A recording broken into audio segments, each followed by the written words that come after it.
If you ever find yourself standing in front of an image like this one, you might wonder why the figure depicted has what looks like a round golden plate stuck to the back of his head.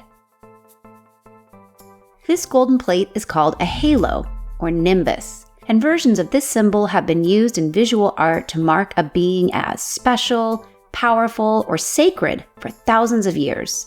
While they crop up in many contexts, we often encounter halos when looking at Christian images like this Italian one from the 1400s.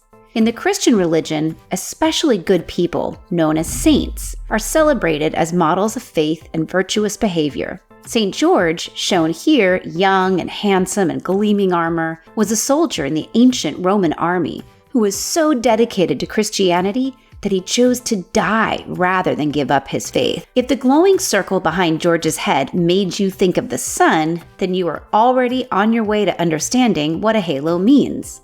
When we encounter halos in art, we are meant to understand them as symbolizing light. When a being is shown with the halo, we should understand them as being so powerful or sacred that they radiate, glowing like the sun itself. What is more powerful and awesome than the sun? When ancient Romans depicted their gods or emperors with halos, they were making sure everyone knew that these figures enjoyed cosmic power. Halos can take different shapes. Some are round and plate-like George's here. Others can be triangular, square, or even hexagonal.